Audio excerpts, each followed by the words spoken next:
सुप्रभात विद्यार्थी मित्रों। कक्षा 5 के छात्रों को ग्रामर की शुरुआत की थी हमने भाषा और व्याकरण से। तो आइए देखते हैं कि भाषा और व्याकरण किसे कहते हैं। हमारे सामने यहाँ पे दो पात्र दिए हैं, एक है अनय और दूसरी है स्क्विटल। तो अनय और स्क्विटल की हम बात करें तो अनय कहता है कि स्क्विटल, तुम खाना खाते हुए हाथ ऊपर क्यों उठा रही हो? मैं नहीं समझ पा रहा हूँ, तुम क्या कहना चाह रही हो? यहाँ पे अनय कहता है स्क्विटल से कि तुम खाना खा रही थी तब तुमने हाथ क्यों ऊपर उठाया? मैंने कुछ भी नहीं समझा। स्क्विटल कहती है इसके ऊपर, अनय मेरे मुंह में खाना था, इसीलिए मैं संकेत से तुम्हें पंखा बंद करने के लिए कह रही थी ताकि हवा से मेरा खाना ठंडा ना हो जाए।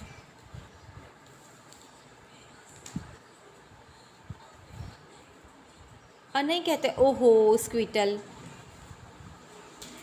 मैं तुम्हारा संकेत नहीं समझ पाया। अब तुमने बोला तो लो, मैं पंखा बंद कर दिया। स्क्विटल, अनय मैंने खाना खा लिया, अब हम पर्ची खेलते हैं। मैं तुम्हें पर्ची पर लिखकर कुछ शब्द और वाक्य दे रही हूँ, तुम्हें इन्हें पढ़कर समझना होगा और उसका अभिनय करना होगा। अभिनय करने का अर्थ होता है एक्शन करना।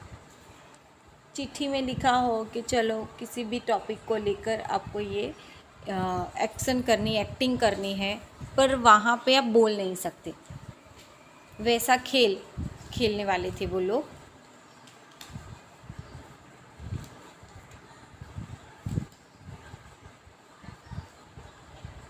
अनय कहता है कि स्क्विटल, तुम्हारे ये संकेत मुझे समझ में तो आ रहे हैं, लेकिन सभी भाव मुझे प्रकट नहीं हो पा रहे। संकेत क्या होते हैं? इशारे करना, किसी को आँखों के द्वारा, हाथों के द्वारा, अपने चेहरे के हाव भाव के द्वारा सामने वाले को ऐसे कुछ संकेत देना। जैसे कि 2-3 उदाहरण हम ले लें। किसी को अगर खाना है और हमारी आवाज़ पहुंच नहीं रही है या हम अच्छे से बोल नहीं पा रहे, तो हम अपना हाथ उठाकर बताते कि आपको खाना खाना है, ऐसे।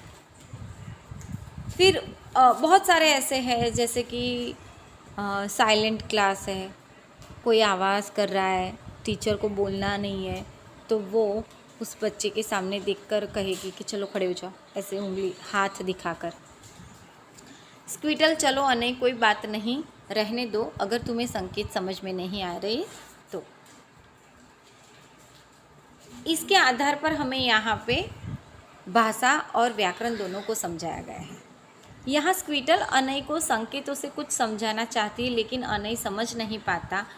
जब वह उन्हीं संकेतों को स्क्विटल बोलकर बताती है तब अनय सुनकर समझ जाता है।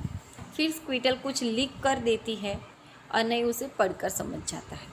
कहने का मतलब कि सामने वाला व्यक्ति जो होता है वो बोलता है, तो जब आप कानों से सुनते हो तब आप समझ पाते हो।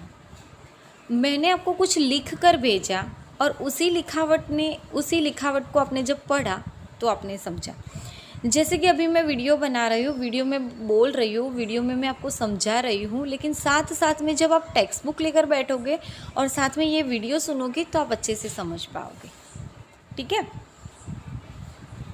भावों और विचारों के सुनकर, बोलकर, लिखकर, पढ़कर प्रकट करते हैं। मन के जो भाव होते हैं, मन के क्या भाव होते हैं?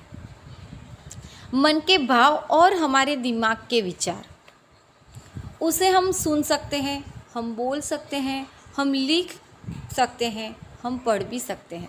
उस तरीके के अपने मन के भाव हम प्रस्तुत कर सकते हैं। आपको ये कोई खिलौना चाहिए था, काफ़ी बच्चे होते हैं जो रूठ के बैठ जाते हैं, काफ़ी बच्चे होते हैं जो डायरेक्टली मांग लेते हैं, कुछ बच्चे होते हैं वो रोक कर मांगते हैं। तो यहाँ पे वो अपने जो अंदर रही हुई चीज़ जो उनको चाहिए होती है ना, वो अलग अलग तरीके से अपने माता पिता के सामने, अपने पेरेंट्स के सामने प्रस्तुत करते हैं। उसी के आधार पर यहाँ पे देखोगे ना तो हमें यहाँ भाषा की परिभाषा दी है। परिभाषा यानी डेफिनेशन। ठीक है। मन के भावों और विचारों के आदान प्रदान का माध्यम भाषा है। इस प्रकार भावों एवं विचारों के आदान प्रदान के माध्यम को ही भाषा कहते हैं। आदान प्रदान यानी जैसे कि अभी मैं बोल रही हूँ, आप सुन रहे हो, फिर आप बोलोगे मैं सुनूंगी, तो एक हाथ लेना दूसरे हाथ देना, तो ये जो चीज़ चल रही है आदान प्रदान की प्रक्रिया, उसे ही भाषा कहा जाता है। आप बहुत कुछ बोले जा रहे हो, बहुत कुछ बोले जा रहे हो, और मैं अनसुना कर दूँ या मैं सुनूँ नहीं, तो फिर क्या लगेगा। जैसे कि मेरी बात ले लो, मैं बहुत कुछ बोल रही हूँ और आप उत्तर नहीं दोगे, तो कोई मुझे ये कहेगा, या फिर मैं मिस पागल जैसे लगेगी, क्या अकेले अकेले बड़बड़ा रहे हो।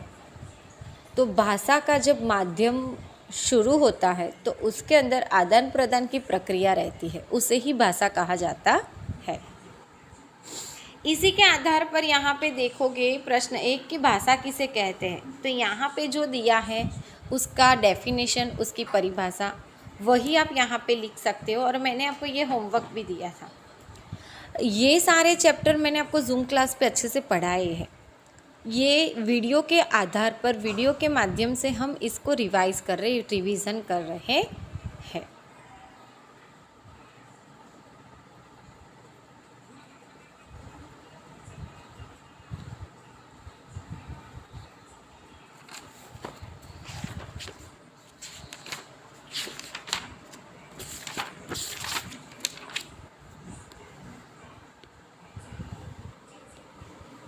यहाँ पे हमें एक अनुच्छेद दिया है जिसे मैं पढ़ रही हूँ, जानने के लिए दिया है। स्क्विटल ने अनय को बताया कि पहले फिल्म में सिर्फ संकेतों के माध्यम से ही प्रस्तुत की जाती थी। पहले जब फिल्म जगत में फिल्में बनाई जाती थी तो सिर्फ संकेतों के आधार पर, यानी मूक फिल्म, जो जिसमें वाचा नहीं होती थी, बोलना नहीं होता था, केवल एक्शन होती थी, केवल अभिनय रहता था, केवल संकेतों के आधार पर, वो अपने हाव भाव के आधार पर रूठना, हंसना, खेलना, सारे जो भाव होते हैं ना, वो सब उनको अभिनय के आधार पर वो प्रस्तुत किया करते थे। यानी फिल्मों की कथा को अभिनेता एवं अभिनेत्री सिर्फ संकेत एवं अभिनय करके ही प्रस्तुत करते थे। फिल्म का अभिनेता यानी हीरो और अभिनेत्री यानी हीरोइन सिर्फ संकेतों के आधार पर अभिनय करके, हीरोइन रूठ गई, हीरो मना रहा है, लेकिन उसमें बोलना कुछ नहीं है, ठीक है। तो उस आधार पर जैसे कुछ फिल्मों के नाम यहाँ पे दिए हैं। फिल्म जो है हरिश्चंद्र सिर्फ संकेतों का प्रयोग करके ही बनाई गई फिल्म थी। काफ़ी समय बाद इसके संवादों का प्रयोग किया जाने लगा, फिर उस फिल्म में सुधार भी हुए, तब उसमें संवाद भी रखे गए। संवाद किसे कहते हैं? डायलॉग्स राइटिंग, जो आपके अंग्रेजी में आते हैं, इंग्लिश वाली ग्रामर बुक में आते हैं। डायलॉग्स राइटिंग, एक शब्द मैंने बोला, फिर सामने वाले ने बोला, जैसे कि तुमने खाना खाया, सामने वाला उत्तर देगा हाँ मैंने खाना खाया। आज क्या बनाया था आपकी माता जी ने? तो हम कहेंगे कि भाई आज तो बैंगन की सब्ज़ी और बाजरे की रोटी बनाई थी। अरे वाह, ठंड के मौसम में तो बड़ा मज़ा आएगा। हाँ, आज खाने में बहुत मज़ा आ गया। तो यहाँ पे 2-3 कैरेक्टर, 4-5 कैरेक्टर होते हैं जो संवादों के आधार पर फिल्म में डायलॉग्स रखे जाते हैं, उसे कहते हैं संवाद लेखन, डायलॉग्स राइटिंग, ठीक है। संवादों का प्रयोग किया जाने लगा। अभिनय और संवाद साथ होने से फिल्म में अधिक रोमांच होने लगी, इंटरेस्टेड होने लगी, रुचि आने लगी, उसको देखने के लिए आतुरता होने लगी लोगों में, सुनने की आतुरता होने लगी, और फिल्म जो थी वो इंटरेस्टेड होने लगी। चार्ली चैपलिन की बात करें, अपनी बातों को संकेतों के माध्यम से प्रस्तुत करने वाले वे बेहद सफल कलाकार रहे थे। चार्ली चैपलिन क्या करते थे? एक्शन करते थे, बहुत अच्छी वाली एक्शन कर लेते थे वो। और एक्शन अभिनय के साथ ही उन्होंने बहुत सारी ऐसी फिल्म, छोटे छोटे उसके फिल्मों के भाग, वो सारे संकेतों के माध्यम से वो करते थे। इसी प्रकार मिस्टर बीन की बात कर ले, जो संकेतों के माध्यम से ही अपनी बातें कहते थे। मिस्टर बीन कार्टून भी आता है, मिस्टर बीन की कुछ फिल्म है जिसे आप देखोगे तो संकेतों के आधार पर, अभिनय के आधार पर बनाई गई है। हिंदी फिल्मों में सुनील दत्त ने यादें फिल्म में सिर्फ संकेतों के माध्यम से ही अभिनय किया है। सुनील दत्त किसके पिता जी रहे? संजय दत्त के। जिन्होंने एक फिल्म बनाई उसका नाम है यादें, उसमें उन्होंने क्या किया, सिर्फ संकेतों के माध्यम से ही अभिनय किया। बच्चों के कार्टून भी पहले संकेतों के माध्यम से ही प्रस्तुत किए जाते थे, लेकिन आजकल इनमें भी संवाद प्रयुक्त होने लगे हैं। आज इसमें भी डायलॉग्स आ गए, कार्टून वाले कैरेक्टर बोलते हैं, कार्टून वाले कैरेक्टर सारे हाव भाव दिखाते हैं, बोलकर प्रस्तुत करते हैं। जबकि पुराने कार्टून सिर्फ देखोगे तो केवल मोमेंटेबल थे, जैसे कि टॉम एंड जेरी, पोगो या कार्टून चैनल पर भी कार्टून संवाद बोलते हुए नज़र आने लगे हैं। ये आज की बात हो गई। इसके आधार पर हमें यहाँ प्रश्न 2 दिया है, हम अपने मन के भाव और विचारों को कैसे प्रकट कर सकते हैं। तो जैसे कि हमने आगे यहाँ पे देखा,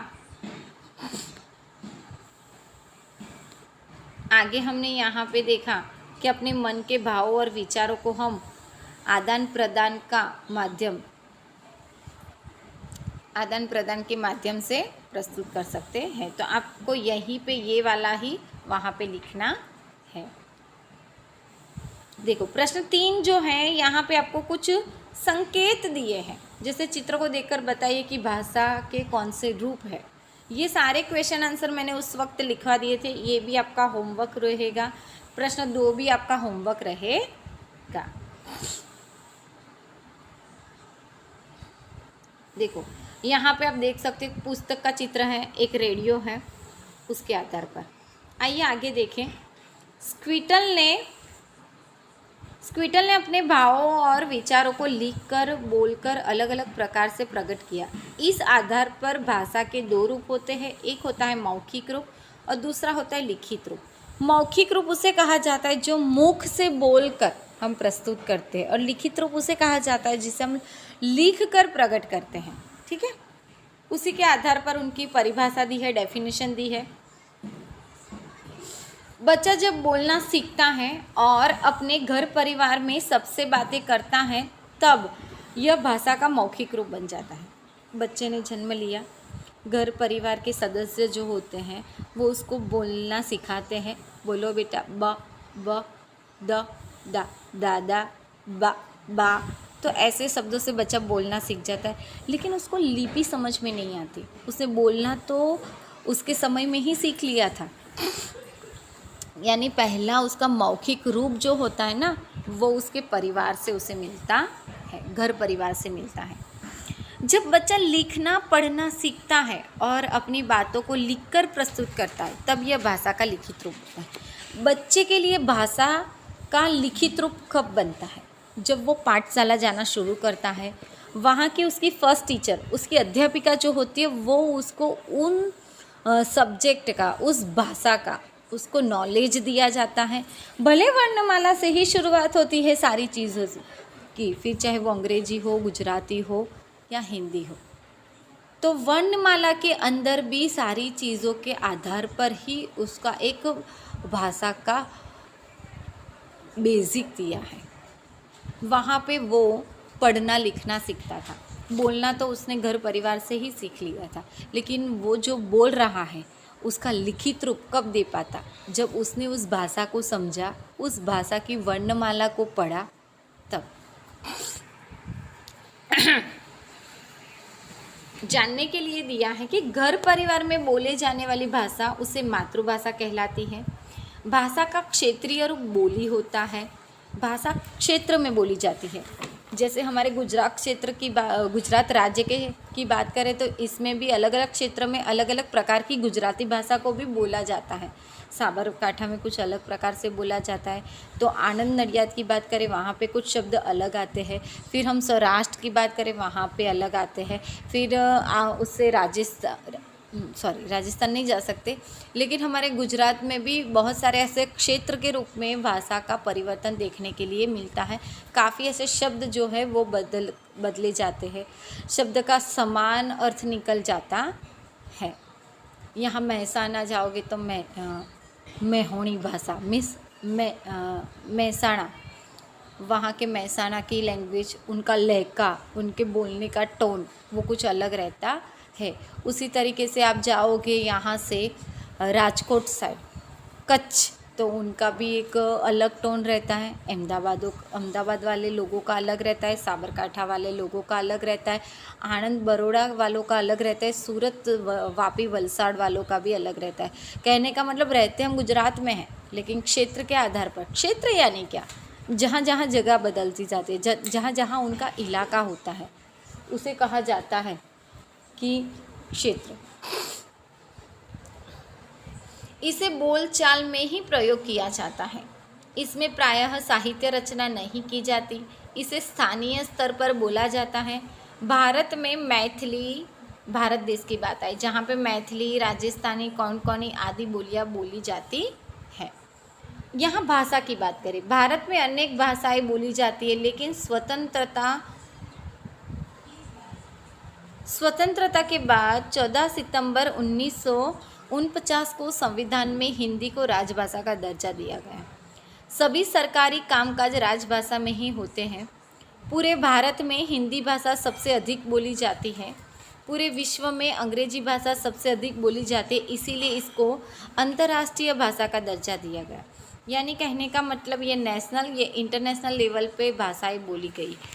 जो राजभाषा का दर्जा हमारे 14 सितंबर 1949 के संविधान यानी फैसला हुआ कि हम हिंदी को राजभाषा का दर्जा देंगे, जहाँ पे जितने भी सरकारी कामकाज होंगे वो सारे हमारे हिंदी भाषा में ही होंगे। पूरे भारत में हिंदी भाषा सबसे अधिक बोली जाती है। पूरे विश्व में अंग्रेजी भाषा सबसे अधिक बोली जाती है, इसीलिए उसको अंतर्राष्ट्रीय स्तर पर बोले जाने वाली भाषा का रूप दिया गया।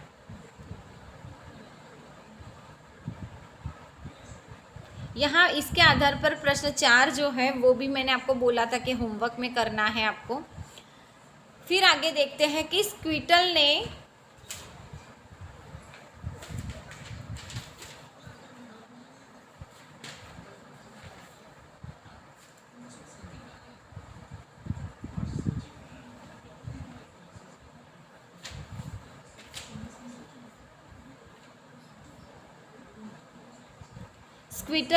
अपने अनय को हिंदी भाषा में बोलना समझकर समझाया। इसी तरह भारत के हर एक राज्य की अपनी अलग अलग बोली भाषा होती है। तो कुछ राज्यों की भाषा इस प्रकार हमें दी है। यहाँ पे हमें राज्य दिए हैं और यहाँ पे उन राज्यों में बोले जाने वाली भाषा बताई गई है। जैसे कि हम गुजरात राज्य में रहते हैं, हम यहाँ के जो स्थानीय रहवासी हैं, जो सालों से रह रहे हैं, उनकी भाषा जो आप कहोगे तो गुजराती ही रहेगी उनकी राज्य की भाषा। उसी तरीके से पंजाब की पंजाबी, केरल की मलयालम, गुजरात की गुजराती, आंध्र प्रदेश की तेलुगु, हिमाचल प्रदेश की हिंदी, असम की असमिया, कश्मीर की डोंगरी, मणिपुर की मणिपुरी, बंगाल की बंगाली, उत्तर बिहार की मैथिली, कर्नाटक की कन्नड़, तमिलनाडु की तमिल, महाराष्ट्र की मराठी और उड़ीसा की उड़िया। तो यहाँ पे जैसे कि राज्य बताए गए हैं, उन राज्यों के आधार पर ही उनकी भाषाओं को यहाँ पे बताया गया है। हम पंजाब में जाएंगे तो गुजरात का रहवासी वहाँ पे रहता होगा, वो ज़रूर गुजराती बोल लेगा, लेकिन वहाँ का जो पंजाबी परिवार होगा वो पंजाबी भाषा ही बोलेगा। यहाँ पे देखेंगे तो हिंदी के अंतर्गत 18 बोलियाँ हैं। इनमें खड़ी बोली है, व्रज है, अवधी है, मारवाड़ी है आदि प्रमुख हैं। भाषा के क्षेत्रीय रूप को ही बोली कहा जाता है। जिस भाषा में, जिस क्षेत्र में बोले जाने वाली भाषा जो होती है उसको ही बोली कहा जाता है। संस्कृत भारत की प्राचीन भाषा है जो कि विद्यालयों में भी पढ़ाई जाती है। उर्दू हिंदी का ही एक रूप होता है। उर्दू, फारसी, संस्कृत, ये तीनों की तीनों आप देखोगे भाषा तो हिंदी का ही रूप माना जाता है।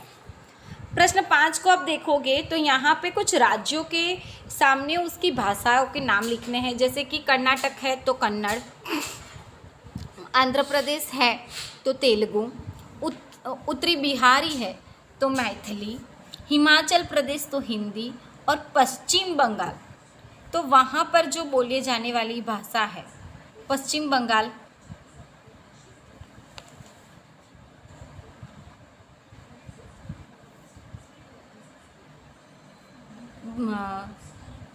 बंगाली। ठीक है, तो यहाँ पे उन भाषाओं की बात कही गई है। उसी के आधार पर यहाँ पे आप देखोगे कि जिस प्रकार भारत के हर राज्य की अपनी अलग अलग भाषा है, उसी प्रकार हर देश की अपनी अपनी अलग अलग भाषाएं होती है। जापान में जापानी भाषा बोली जाती है। अभी यहाँ पे जैसे कि हमने राज्यों की भाषा देखी, अब हमने देश की भाषा देखनी है।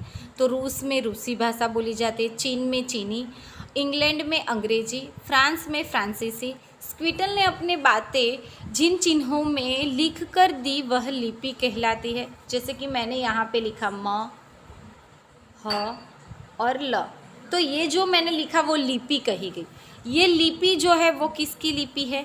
तो ये कुछ जो चिन्ह है वो हिंदी के चिन्ह है। लेकिन हिंदी की कौन सी भाषा है? तो देवनागरी लिपि में मैंने ये लिखा है। तो जहाँ आप लिखते हैं ना, जो लिखावट करते हैं उसको लिपि कहा जाता है। और लिपि किस तरीके से लिखी जाती है देखो यहाँ पे,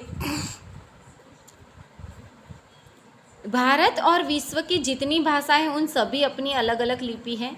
हिंदी में देवनागरी लिपि, पंजाब में गुरुमुखी इस तरीके से लिखी जाती है, हिंदी इस तरीके से लिखी जाती है, उर्दू फारसी जो कुछ इस प्रकार लिखा जाता है, जर्मन, रोमन और फ्रेंच और रोमन, यानी इन दोनों की जो रोमन लैंग्वेज होती है वो कुछ इस तरह के लिखी जाती है। यानी अभी जो आप कक्षा में पढ़ रहे हो वो आप देवनागरी लिपि भी पढ़ रहे हो और आप रोमन लिपि भी पढ़ रहे हो। हाँ, लिखने का तरीका कुछ अलग रहता है, लेकिन आप अंग्रेजी जहाँ पढ़ रहे हो वहाँ वे रोमन लिपि में आ जाती है। हिंदी है, संस्कृत है, तो ये दोनों की जो लिपि होती है वो देवनागरी लिपि रहती है। यहाँ पे संस्कृत भाषा नहीं दी, फिर भी मैं आपको बताती हूँ कि हिंदी और संस्कृत की लिपि जो होती है वो देवनागरी लिपि कही जाती है, जिसे हम हिंदी भाषा में लिखते हैं। जो संस्कृत हम लिखते हैं उसको देवनागरी लिपि, लिखावट कहा जाता है।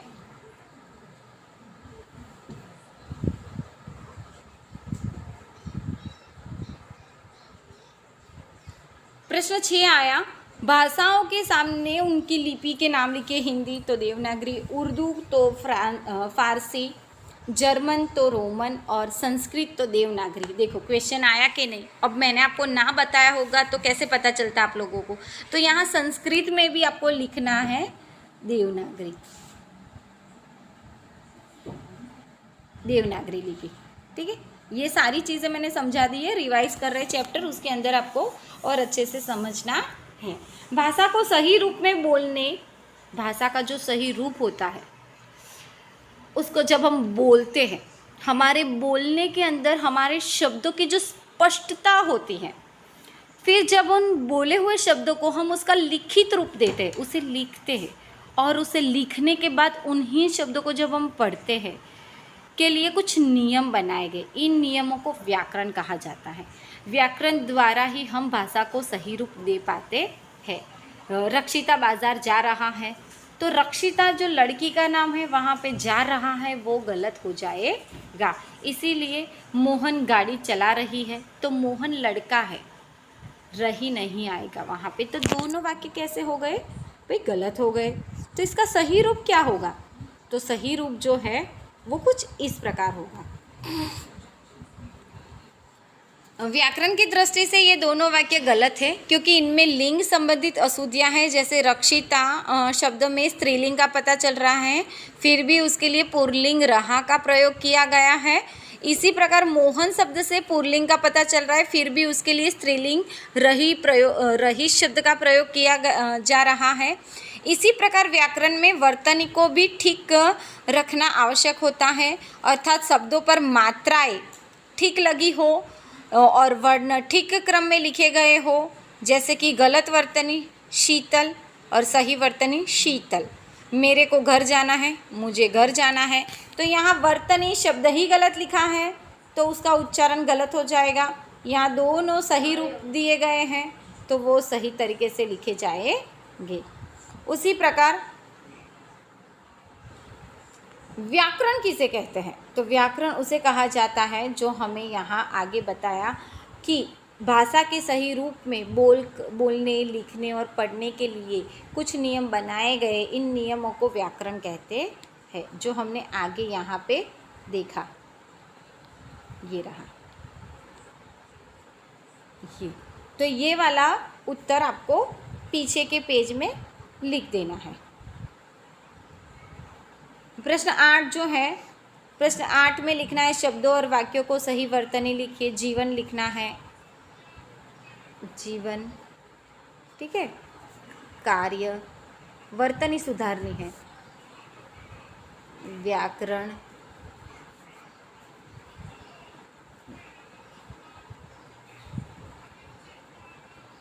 दीपक जल रहा है। वैसे आपको यहाँ पे लिख देना है। देखो यहाँ पे आपको एक उदाहरण के द्वारा समझाऊँ, जैसे कि ये दिन दिया है और ये दिन दिया है, दोनों का ये इसका अर्थ होगा सुबह और इसका अर्थ होगा गरीब। तो जैसे कि एक मात्रा बदलने से उसके अर्थ और उसके समान अर्थ बदल जाते हैं। इसके आधार पर प्रश्न 9 जो है वो सही गलत लिखिए। मौखिक रूप में भाषा, ये भी मैंने आपको होमवर्क के आधार पर दिया है, तो इसको हम होमवर्क के आधार पर ही रखेंगे। तो यहाँ पे जैसे कि मैंने आपको बताया कि भाषा और व्याकरण का रूप जो होता है, किस प्रकार उसके अंदर किसकी बात की गई है। तो पहले देखोगे कि भाषा किसे कहते हैं, तो मन के भावों और विचारों को। भाषा कहाँ बोली जाती है, तो अपने अपने क्षेत्र में बोली जाती है। हर एक राज्य की भाषा अलग है, हर एक देश की भाषा अलग है। भाषा को किस में लिखा गया, उसकी लिपि कौन कौन सी है, तो लिपि के बारे में चर्चा की। उन लिपि के आधार पर हम भाषा बोलते हैं, लिखते हैं और पढ़ते हैं, और उसका सही जो रूप होता है, सही वर्तनी होती है, शुद्धता होती है, उससे फिर व्याकरण में रखा गया। तो दोनों चीज़ यहाँ पे हमने क्लियर कर ली, साथ साथ में हमने भाषा और व्याकरण को भी अच्छे से देख लिया। तो धन्यवाद मित्रों, मिलते हैं हम इसके बाद वाले टॉपिक पर जिसका नाम है वर्ण विचार। धन्यवाद।